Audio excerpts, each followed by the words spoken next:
Hello, this is Matt on the Moon Lambo channel, and here's a headline that I absolutely love, and it comes from financefeeds.com.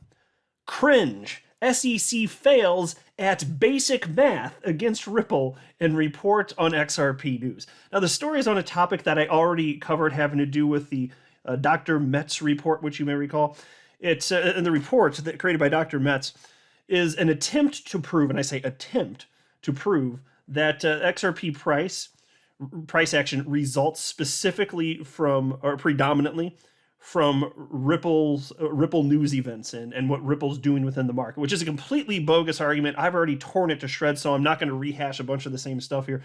But this is too good to not report on here. So they failed at basic math. And so I want to share with you this take. I've also got something from John Deaton. Basically, the question's posed: why the hell is it the case that that the SEC did not prevent Ripple from selling XRP? Hell, why'd they let Jed McHale continue to sell XRP, considering he was one of the 3 people that created it about a decade ago? Why is he allowed to keep selling, but you go after Chris Larson and Brad Garlinghouse? Anyway, plenty to talk about here. But before going any further, I do want to be clear. I do not have a legal or financial background of any kind. I am not offering legal or financial advice. And you definitely should not buy or sell anything because of anything I say or write. I'm just an enthusiast who enjoys making YouTube videos about crypto topics, but just as a hobby and just for fun. So in terms of setting the table here, just a few things that I do want to mention. I'm going to be super duper brief on this because I have no intention of just rehashing a video that I already made. But for those of you that may have missed it, it's worth knowing this Dr. Metz, who created this report, it was created at the request of the SEC. The SEC paid Dr. Metz $600 per hour to create a 100+ page report to come to this conclusion. How about that? Well, I'll tell you what, if you don't care about XRP or anything, you don't have a stake in it, and the SEC is willing to throw taxpayer dollars at you, hell, why the hell not? Maybe because I don't believe that. I have a really difficult time believing that Dr. Metz believes what he's talking about for reasons I already articulated, which I'm not going to get into in this video any further. But he did also state that without Ripple, the price of XRP would barely have ever gone above 2 cents, which means that it would have been the only cryptocurrency on the entire planet last market cycle to not go on a bull run. There were about 2,000 coins at the time. All of them ran parabolically, and then of course retraced downward.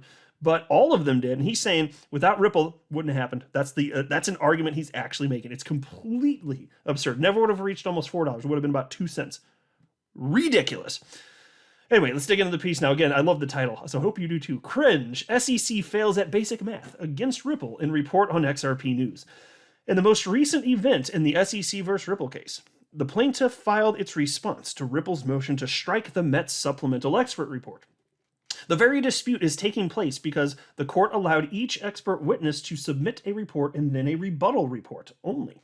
The SEC, however, chose to add a supplemental report, which can be interpreted as a second rebuttal, hence Ripple's motion to strike. And by the way, I'll pause to just note, Attorney Jeremy Hogan spoke on this, and he said they called it a supplemental report, but if you look at the content of it, it is a rebuttal report. So they're just trying to play word games here to try and sneak something in, and that's outside of the court rules. The court rules don't allow that, but they just did it anyway because they don't respect the system, the process. XRP holders, probably not even their own damn mamas. I'm willing to bet they don't.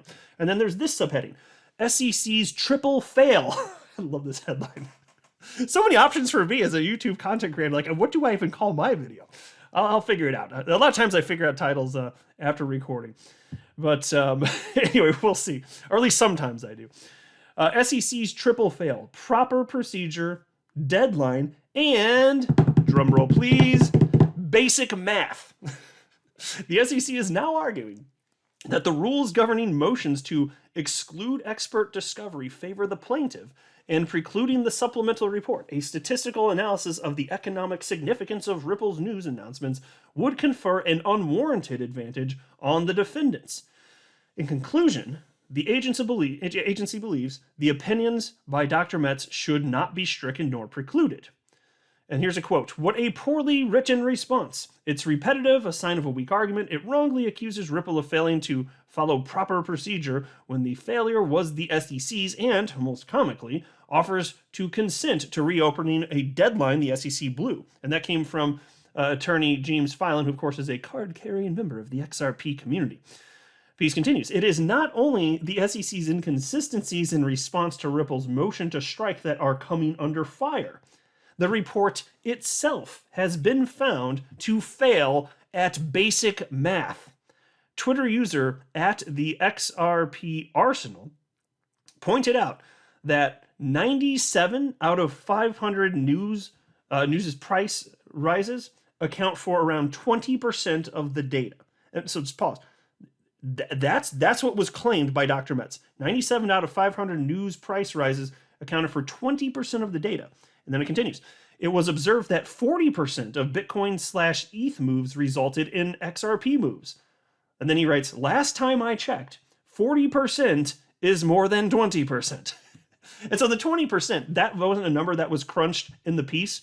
And so admittedly, I didn't even sit there to think to even try calculating that. But yeah, 97 out of 500, so about 20%. So then you compare that to the Bitcoin/ETH moves.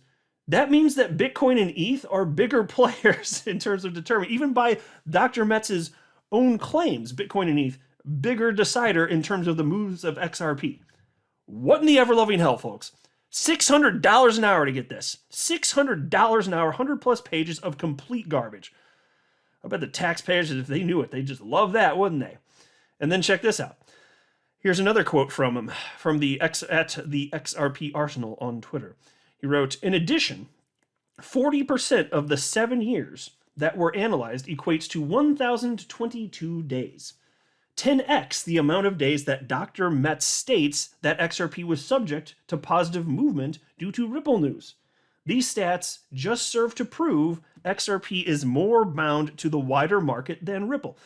Yes, excellent quote. That's exactly what I've been saying. And all of you, especially if you've been in the space for several years like me, been following this for several years, you know, because you lived through it and you followed the news, that it didn't matter what Ripple reported that was positive. It didn't matter. The price didn't move. I mean, fine, you could find a couple outliers because some, inevitably, of course, on some days, XRP was going to go up and there happened to be a news announcement. Fine. But if you look down to the minute, did it cause XRP moving right then? No. If you look at the day, maybe yes. But even then, that doesn't prove it. If news is going to move something, it moves immediate. Folks, this is the internet. It happens in real time, right? It's completely bogus report. And so I've already torn to shreds, so I'm not going to do that any further. But it is funny to see this. This is what $600 an hour gets you. What in the ever-loving hell? Jeez, just hire a third grader next time. They'll do better than this. And then there is this from XRP community member Ripple who wrote, Block 1, this is moving on to the next topic here. Block 1 was a legit scam and deserved a cease and desist order from the SEC. But again, why did Ripple not get one as well? Attorney John Deaton mentions this many times, and it's just apparent that it was never the intention to uphold the law. It was to kill XRP. I would say this. The end result that the SEC desires might result in that happening, but I would say more broadly, they're happy to kill the whole damn crypto space. They don't care. Whatever, they have different motivating factors. We can't get in their heads. We can only speculate, which I'm happy to do. It's reasonable given how outrageously they've been behaving. I think it's more about personal benefit. They just don't care what the collateral damage is, and it's us as investors. They're harming the investors they're sworn to protect. And so John Deaton retweeted that, and he wrote, if SEC truly believed today's XRP is an illegal security, it would have sought a preliminary injunction to stop ongoing sales. Ripple can literally sell XRP to hire as many lawyers as it desires to fight the SEC. Illegal sales of XRP are used to win and allow future illegal sales. Exactly, think about it. So what in the ever-loving hell is the SEC doing? Do they just think it's a battle they couldn't win? And then somebody responded to John, wrote, also, didn't Jed McCaleb sell more than $2 billion worth of XRP since the case started? And John wrote back. He said, yes. As I mentioned earlier, he wrote, yes, because XRP is not a security. Jed hasn't done anything wrong. He has sold over $1 billion more than the SEC seeks from Ripple since the SEC filed suit. The point is, if the SEC actually believed today's XRP is an illegal security, why wouldn't it protect the public? Exactly. Well, I mean, it's true they don't give a damn about us. That seems like undeniably true. That must be the case. But this is where we're at, folks. I'll go ahead and wrap up here, though. Please let me know what you think below, though, because I find this hilarious. This idea that they're failing at very simple, very basic math. Please let me know what you think in the comment section below. I am not a financial advisor. You should not buy or sell anything because of anything that I say or write. That would be a very, very, very bad idea. Until next time, to the moon, Lambo.